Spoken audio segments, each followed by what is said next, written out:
L'homme ne vivra pas de pain seulement, mais de toute parole qui sort de la bouche de Dieu.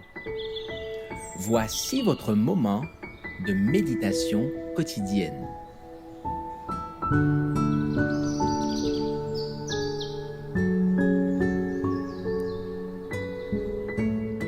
Avec Dieu, chaque jour.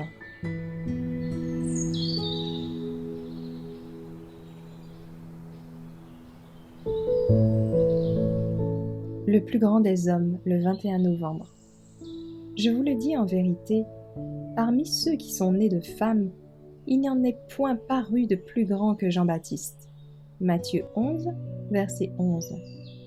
Les grands roseaux croissant sur les rives du Jourdain et ondoyant sous tous les vents représentaient d'une manière adéquate les rabbins qui s'étaient érigés en critiques et en juges de la mission de Jean-Baptiste. Leur attitude variait au gré des courants, de l'opinion publique. Ils n'étaient pas disposés à s'humilier en sondant leur cœur comme le Baptiste les invitait à le faire.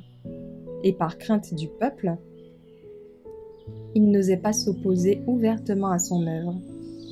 Mais le messager de Dieu n'était pas un poltron.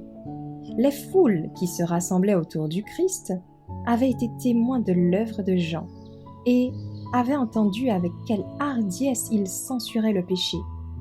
Jean avait parlé avec une égale clarté aux pharisiens, aux sadducéens, au roi Hérode et à sa cour, aux princes et aux soldats, aux publicains et aux paysans. Il n'était pas un roseau flexible agité par les vents de la louange ou du préjugé. Alors qu'il se trouvait en prison, sa loyauté envers Dieu et son zèle pour la justice restèrent aussi grands que lorsqu'il prêchait dans le désert. Dans sa fidélité aux principes, il fut ferme comme un roc. Prédisant à Zacharie la naissance de Jean, l'ange lui avait dit « Il sera grand devant le Seigneur ». La notion de grandeur qui a cours dans le ciel est fort différente de celle du monde. C'est la valeur morale que Dieu prise. L'amour et la pureté sont les attributs qu'il préfère.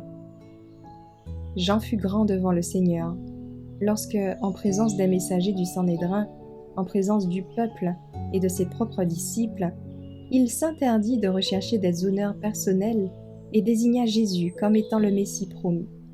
La joie désintéressée que lui procura le ministère du Christ est le plus pur exemple de noblesse jamais donné par un homme.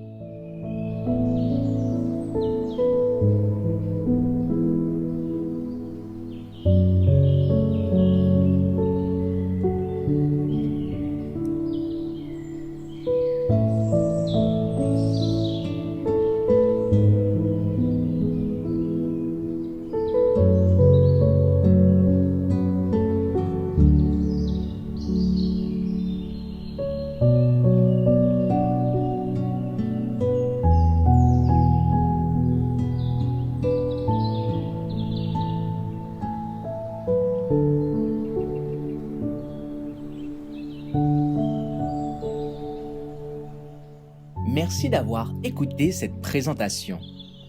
Assurez-vous de nous rejoindre demain pour votre moment de méditation quotidienne avec lereste.org.